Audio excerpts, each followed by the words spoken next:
Praise the Lord. Good morning everybody. ఉదయకాలపు కృపావాక్యములోనికి అందరినీ ప్రేమతో ఆహ్వానిస్తుంటున్నాం. రాత్రి అందరి దేవుడు మనల్ని ఎంతో సురక్షితముగా అద్భుతకరముగా కాపాడి అన్నారు. ఈ యొక్క నూతన దినములో దేవుని యొక్క సాన్నిధ్యం, దేవుని యొక్క సమాధానం మన హృదయములో ఉప్పొంగుచున్నటువంటి ఒక అనుభవంలోనికి పరిశుద్ధాత్మ దేవుడు మనల్ని నడిపించును గాక. హల్లెలూయా. మీరందరూ బాగున్నారని నేను నమ్ముచున్నాను. నేను మీ ఇంటిలో మీలో ఒక్కరిగా ఈ విధముగా కూడి మన కలిసి దేవుని వాక్యం ధ్యానించడం అనేది గొప్ప ధన్యత అండి. మనం చేయబోతున్న ప్రయాణం, పనులు, అన్ని విషయములలో దేవుడు తన కృప అధికముగా మన మీద కుమరించునుగాక.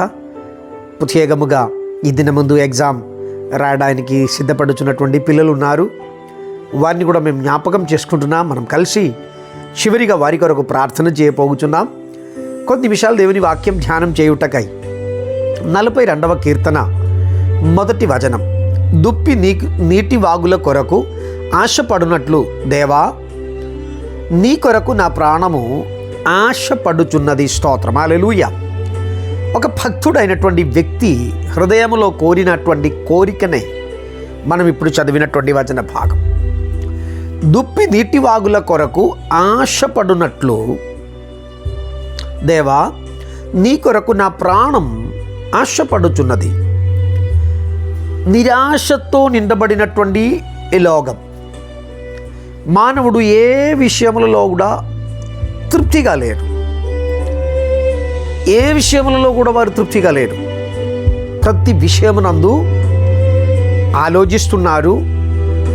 100 దొరికితే 1000 కావాలని, 1000 దొరికితే 10,000 కావాలని, 10,000 దొరికితే 1,00,000 కావాలని, ఈ విధముగా మనిషి యొక్క ఆశ పెరుగుతుండగా భక్తుడు ప్రార్థించుచున్నాడు, ఇదన్నీ కాదు. దుప్పి నీటి వాగుల కొరకు ఆశపడినట్లు దేవా, నీ కొరకు నా ప్రాణం ఆశపడుచున్నది. ఈ భూమి మీద కలిగి ఉన్నదన్నీ తాత్కాలికమైనదే, నీటి బుడగ లాంటిదే. కానీ ప్రభు ఇచ్చు సమాధానము, దేవుడిచ్చు ఐశ్వర్యము, దేవుడిచ్చు ఘనతయు, దేవుడిచ్చు ఆరోగ్యము, దాన్ని బట్టి మనం దేవునికి స్తోత్రం చెల్లించాలి. హల్లెలూయా. దేవుడు మనకిచ్చినటువంటి ఒక నిత్య జీవం, నిత్యమైన ప్రేమ ఆయన మనకు చూపించినారు. దేవుడు మనల్ని ప్రేమించుచున్న ప్రేమకు తగినట్టు ఎల్లప్పుడూ ఆయనతో సంభాషించుచున్న ప్రేమ కలిగి ఉండాలని దేవుడు ఆశిస్తున్నారు. దేవుడు ఒక వ్యక్తి గురించి కలిగి ఉన్న కలలు నెరవేర్చబడాలి అంటే అతడు దేవునితో సల్సంబంధం కలిగిన వ్యక్తి అయి మారాలి. మీ పిల్లలకు వారి కోరికలను తీర్చడానికి, వారి ఆశలు నెరవేర్చడానికి తల్లిదండ్రులతో మంచి బంధం కలిగిన వారు ఉండాలి. తల్లిదండ్రుల మాటలకు విలువ ఇవ్వకుండా, లోబడకుండా, దూరముగా ఇష్టం ఉన్నట్టు విచ్చలవిడిగా తిరుగుతున్నటువంటి ఒక కుమార్తెకి తల్లిదండ్రులు ఏమాత్రం సహాయపడాలని ఇష్టపడడు.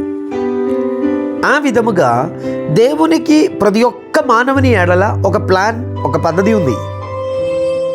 వాటిని నెరవేర్చబడాలి అంటే మనం దేవునికి దగ్గరగా ఉండాలి. బైబిల్ మనం పరిశీలిస్తున్నప్పుడు ఇశ్రాయేల్ ప్రజలను ఐగుప్తు బానిసత్వములలో నుండి విడిపించడానికి దేవుడు ఒక వ్యక్తిని ఎంచుకున్నాడు. ఒక హెబ్రీయ బాలుడు, మనకందరికీ తెలిసిన పరిచితుడైనటువంటి వ్యక్తిత్వం. ఆ కుమారుని యొక్క పుట్టుకతోనే అతి సుందరుడని గుర్తించిన తల్లిదండ్రులు వ్యతిరేకమైన ఆలోచనలు కలిగి నియమ నిబంధనలను అమలు చేసిన ఫరో రాజు ఉన్న కాలంలో ఆ కుమార్ని 3 ఏళ్ళు దాచిపెట్టుకున్నారు. 3 నెలలు దాచిపెట్టుకున్నారు. 3 నెలలు తర్వాత దాచుకోలేక నైల్ వాగులోనికి, నదిలోనికి ఆ కుమార్ని వదిలిపెట్టారు ఒక చిన్న పెట్టెలో. చూడండి, దేవునికి ఆ కుమారుని పట్ల ఒక ప్లాన్ ఉండేను, ఒక పద్ధతి ఉండేను. ఆ కుమారుడు ఎదిగి పెద్దవాడాయాడు. 40 ఏళ్ళు ఎబ్రియులకు విరుద్ధముగా రాయబడిన నియమ నిబంధనల బుక్కు చదువుకుంటూ అదే ఇంటిలో దేవుడు మోషను ఎదిగింపజేసినారు. ఆ ఇంటిలో నుండి అకస్మాత్తుగా ఒక దినం మోషే అనే వ్యక్తి పారిపోయాడు. ఆయన కలిగి ఉన్న హోదా, డిగ్నిటీ, ఫెసిలిటీ అన్నీ విడిచిపెట్టి పారిపోవాల్సిన పరిస్థితిని కలిగినప్పుడు పారిపోయాడు. ఇంకా 40 ఏళ్ళు తను తిరుగుతున్నప్పుడు తనకు అర్థమైంది, ఫరో కాదు, నా తల్లిదండ్రులు కాదు, నా మామయ్య కాదు, నిశ్చయముగా వీరి అందరికంటే నన్ను ప్రేమించుచున్న ఒక దేవుడు ఉన్నాడు. ఆ దేవుడు ఎవరో, ఆయన సన్నిధి ఎప్పుడు నేను కనుక్కుంటగలమో అని ఎల్లప్పుడూ తన హృదయంలో కోరిక కలిగిన వాడై నడుచుచున్నటువంటి మోషే హోరేబు పర్వతం, దేవుని పర్వతం అనబడు హోరేబు దగ్గరికి తన మామయ్య అనబడు ఇత్ర యొక్క గొర్రెలను మేపుతూ వెళ్ళిపోయాడు.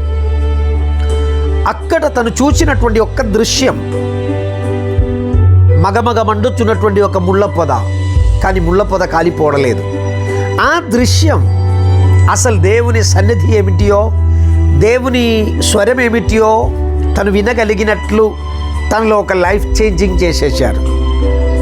అక్కడికి వెళ్ళిన మోషకు అప్పుడు సంవత్సరం 80. మానవుడిగా 80 ఏళ్ళు కలిగిన వాడు తన పనిని పూర్తి చేసుకొని స్వస్థంగా ఇక మరణమును ఎదురు చూడవలసినటువంటి ఒక సమయమే. కానీ దేవుడు మోషను అక్కడ నుండి ఆశీర్వదించినారు.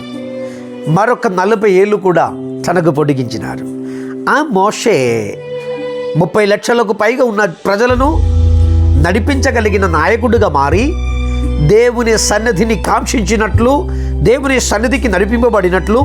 నా ప్రియమిత్రమా, ఈ ఉదయకాల సమయం నీ పరాజయం నుండి, నీ మరణ భయముల నుండి, నీ అనారోగ్యపు పరిస్థితుల నుండి, నీ అప్పుల బాధల నుండి నిన్ను విడిపించగలిగిన ఏక స్థలం దేవుని సన్నిధియే.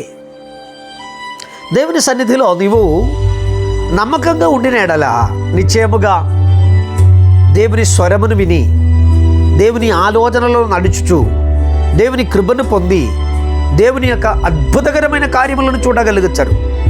మనుషులు నీకు అసాధ్యమని, నీవు చేయలేమని, మనుషులు నీ చాప్టర్ క్లోజ్ అయిందని చెప్పిన స్థలంలో దేవుని సన్నిధి నిన్ను మరొక రూపములోనికి దిద్దివేస్తాడు, తీసివేస్తాడు, ఎత్తుకుంటాడు.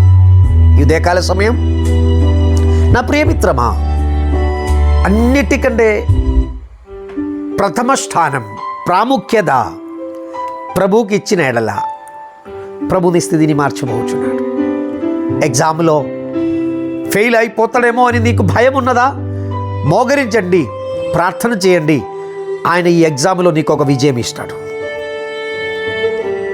ఎస్ నా ప్రియమిత్రమా, దేవుడు ఒకరిని ఎంచుకున్న స్థాయికి ఎదగాలి అంటే దేవునితో కూడా నడవాలి. దేవుని వచనం అనబడు ఆహారమును భుజించాలి, ప్రార్థనలో ఏకీభవించాలి. నాతో కూడా ఏకీభవించగలరా? మనం కలిసి ప్రార్థన చేద్దాం. పరిశుద్ధమైన మా ప్రియ పరలోకపు తండ్రి, మహిమగల దేవానికి స్తోత్రం. ఈ ఉదయమున మేమందరం ఏకముగా కూడి ప్రార్థించుచున్నాం. నాతో కూడా ప్రార్థనలో ఏకీభవించుచున్న ఈ ప్రియ నీ బిడ్డలందరినీ బట్టి నీకు స్తోత్రం. ప్రభువా, అద్భుతం చేయగలిగిన దేవుడవై, ఆశ్చర్యకరుడవైన దేవుడవై, ఆలోచనకర్త అయిన దేవుడవై నీవున్నందుకు స్తోత్రం. పరమ తండ్రి, ఎగ్జామ్ కొరకు వెళ్ళపోవచ్చున్నటువంటి, ఫైనల్ ఎగ్జామ్లో ప్రవేశపోవచ్చున్నటువంటి ఈ ప్రియ నీ బిడ్డలందరి కొరకు నేను ప్రార్థించుచున్నాను. వాళ్ళు ఉన్న భయము, దిగులు యేసయ్య నామమున తొలగిపోవునుగాక. వారికి మంచి విజయం కలుగునుగాక. ఉద్యోగంలోనూ వ్యాపారంలోనూ పరాజయ భయముతో బాధపడుచున్నటువంటి వారిని ధైర్యపరచి నడిపించండి. మీ హృదయం కలవరపడనీయకుడి అని చెప్పిన దేవుడవు నీవే. అప్పుల బాధలలో నలిగిపోవుచున్న ప్రియులకు మార్గం తెరవండి. అనారోగ్యములతో కష్టపడుచున్న వారికి స్వస్థత దయచేయండి. దేవా, అనేక విషయముల కొరకు నీ సన్నిధానములో కనిపెట్టి ప్రార్థించు వారున్నారు. వారందరినీ బలపరచండి. వారు నీ సన్నిధిని కాంక్షిస్తూ నీ కొరకు వేచి ఉండి దేవుడిచ్చిన అద్భుతములను పొందగలిగినట్లు కృప చూపి ఆదరించుమని ప్రభునామము పేరట ప్రార్థించి వేడుకుంటున్నా పరమ తండ్రి. Amen, amen, amen. God bless you and bless you. దేవుడు మిమ్మల్ని, మీ కుటుంబమును, తరములను ఆశీర్వదించి దీవించి వర్ధుల్ల చేయును గాక. వ్యత్యస్తమైన సందేశములు ప్రతిరోజు మనం ఇలా ధ్యానం చేయాలని మీరు అనుకున్నట్లయితే ఛానల్ సబ్స్క్రైబ్ చేయండి, బెల్ ఐకాన్ నొక్కండి, లైక్ చేయండి, మీ స్నేహితులకు ఈ ఛానల్ను పరిచయం చేస్తూ షేర్ చేయండి. Praise the Lord. మనం కలిసి ఈ పరిచయంలో ముందడుగు వేద్దాం. మీ అభిప్రాయములను, ప్రార్థనలను, మీ నిర్దేశములను మాకు తెలియచేయండి. దేవుడు అందరినీ పగలు సమృద్ధిగా దీవించి ఎగ్జామ్ రాయించున్నటువంటి బిడ్డలకు మంచి విజయం ఇచ్చి నడిపించునుగాక. God bless you.